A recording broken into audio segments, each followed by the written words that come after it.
been very erratic. You've been very nervous. You've been very defensive. Your body language, your physical language, everything has been off. Like I take medication. Okay. I asked you that earlier. I said, did you take medication? I do take medication. Okay. For what? All right, y'all, lock in with me. Today we are stepping into one of those calls that look simple at first, and then you realize how much is sitting on the officer's shoulders in real time.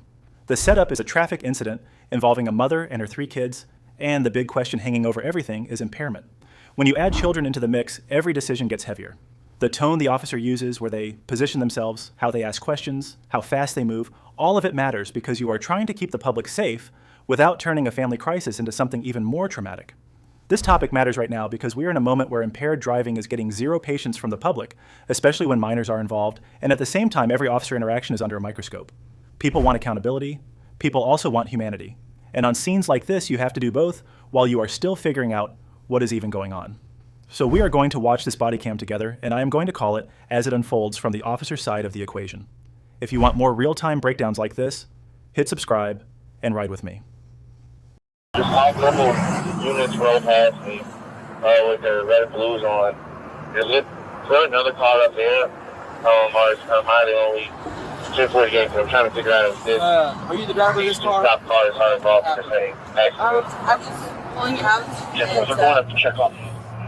driving normal, and then somebody swerved in front of me, and then put the gas on, and then pulled in front of me, and then I'm sorry. Dude, it was here. They left? Yes. Okay. Did you get the license plate at all? No. It happened so fast. Okay. Are any of you all injured? No. No? None of the kids are? No. Okay. Are you all okay? Nobody hurts? Nothing hurts? No? Do you have your driver's license on you? This is my insurance card. It's my license. Right. Where's your insurance? Oh.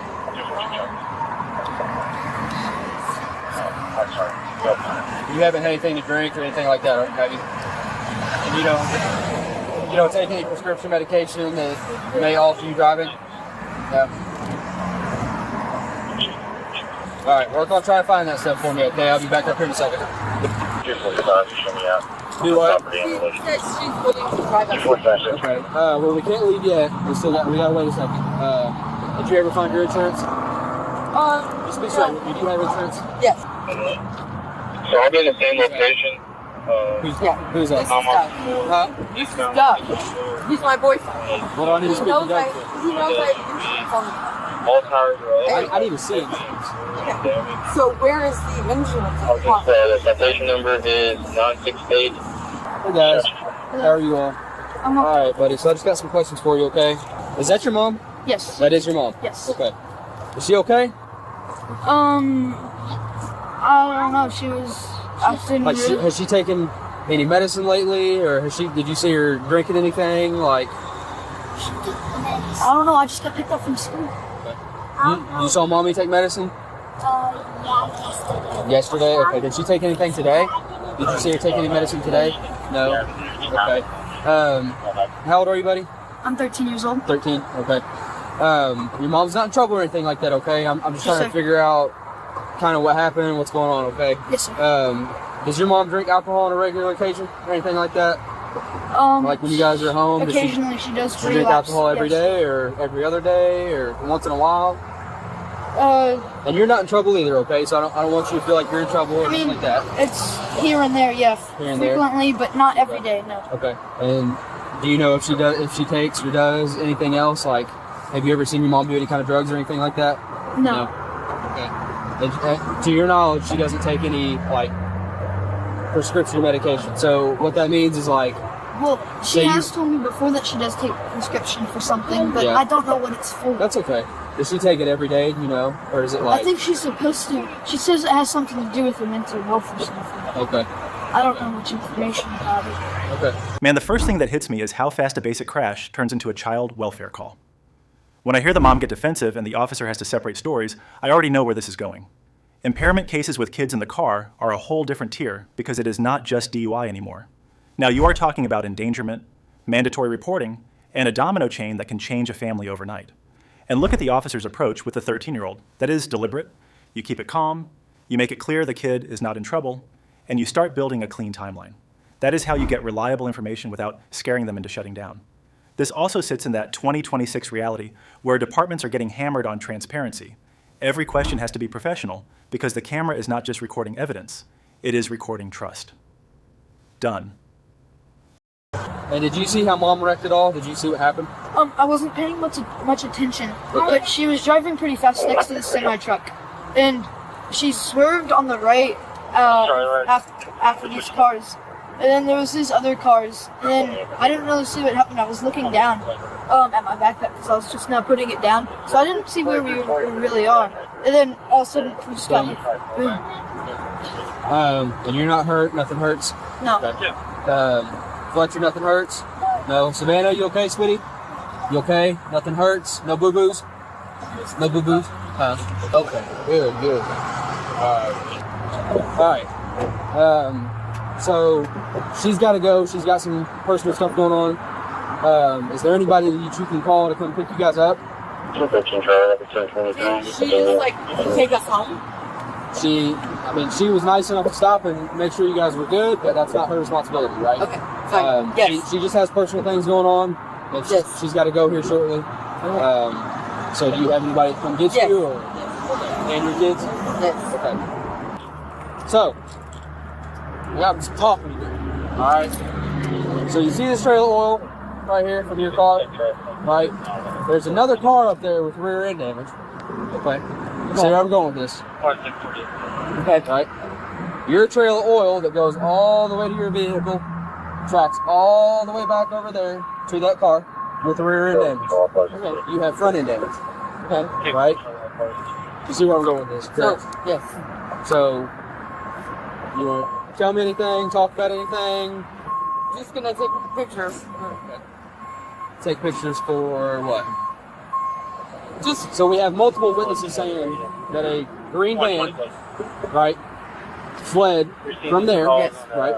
Green van yes. fled from there, right, 30th Street. where that other wreck is, and this is where you stopped because you couldn't go any farther because the car shut down on you. Yeah. Right? You ran out of radiator fluid, you ran out of oil, car ain't going no more, right?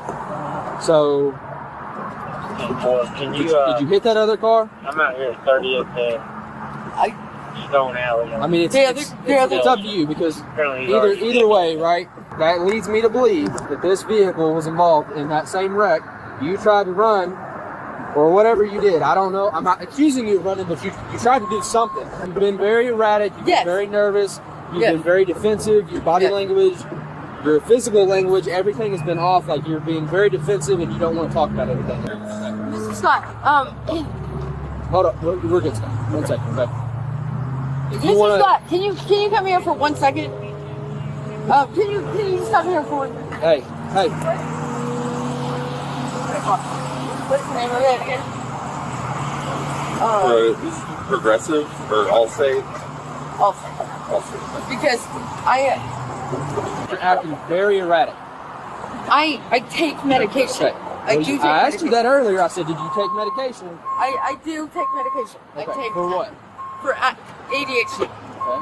I take Adderall. Okay. I didn't take it this morning. Okay. Did you take it today and you took too much on accident? No, I don't. I actually don't take it by accident. Like I sleep in and I don't take it. I'm supposed to take it. Okay. So that's what happens. Is I'm supposed to take it and I don't take it.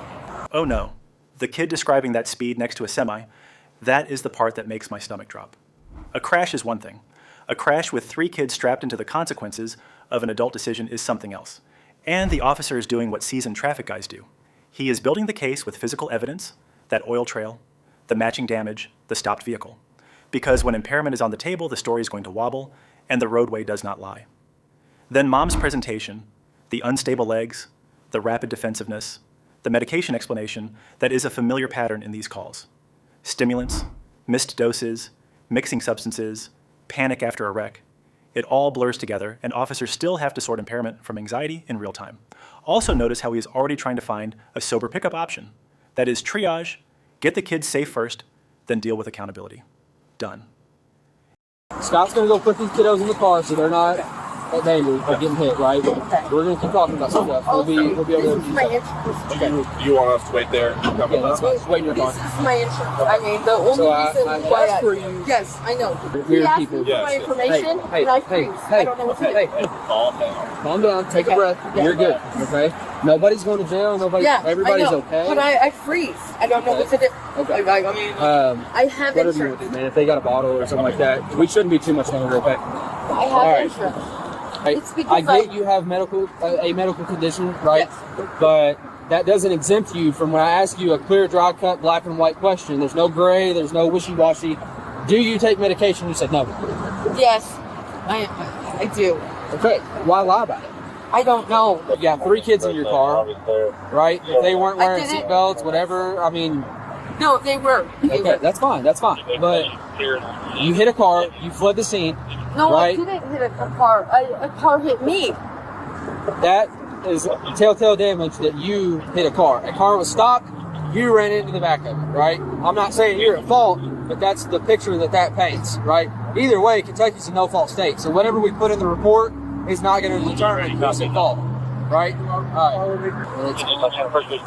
Somebody hit me. I don't really know what happened. Sweetie, that's not... Somebody didn't hit you. Somebody didn't run into you head on. This is a one-way highway. Yes, yes. But So- they kept going. Okay. I mean, Are you sure you didn't hit them and you kept rolling and they spun out and stopped? And like you just didn't see it? oh no. I tried to, I wanted to stop right away. Why didn't Like if there was a collision, Why didn't you stop? I did stop right Sweetie, away. your trail of oil goes all the way back at least 1,000 yards. You did not stop until way down here. The impact happened way back there. Okay, so I guess I didn't know Do you what to do. understand? Well, all right, I'm not being. I just want to make this clear. I'm not trying to be funny. I'm not trying to be mean. I'm not trying to be a smartass. I'm not trying to be any type of way. I'm being clear cut, black and white, as crystal clear as I can be. I'm like under a lot of stress, and that's it. That's it. That's it. I don't. You're okay. Did your car, would it not stop? Or did you have anxiety? I have anxiety. I just got didn't- nervous? Yeah, You yeah, just I didn't didn't know really what to stop? do. Yeah. That explains a lot. Okay. So all 3 of your kids were in here when that happened. Go get in the car with Scott. I know. Go get in the car with I Scott. know. Hey, But you know what I mean? Like, you're good. You're good. Go get in the car with Scott. Okay. Y'all are not leaving just yet. We'll be back with you in just one more second, and then we'll have you out of here. And right here is where the whole scene finally exhales a little. Not because the situation is suddenly okay, but because the kids are finally getting peeled away from the chaos. When the boyfriend shows up and the officer directs the kids into his car, you can feel the temperature drop. That is not just a courtesy move. That is scene control. It creates space. It cuts the emotional noise. It stops the children from absorbing every hard word and every accusatory question that has to get asked next. Because once those kids are separated, the officer can do the part of the job that people love to Monday morning quarterback. The direct questions, the tight tone, the no more wiggle room.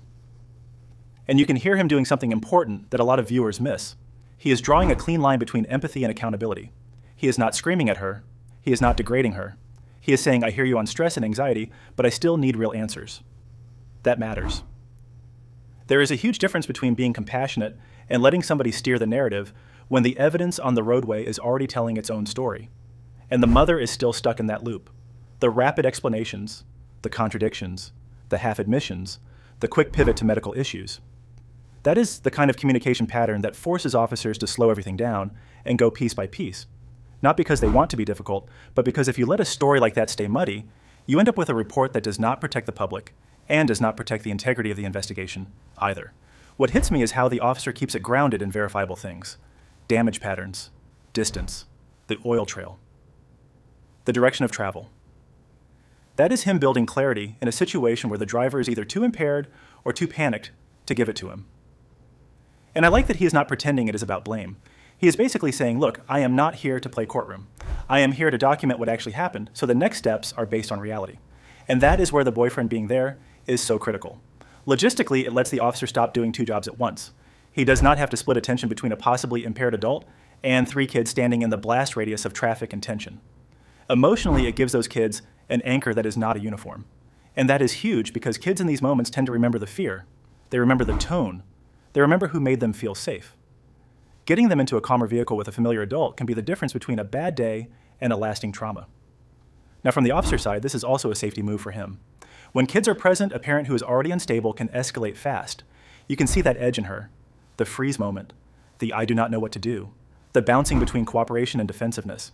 That unpredictability is what drains officers in real time because every second you are evaluating. Is she going to bolt? Is she going to collapse?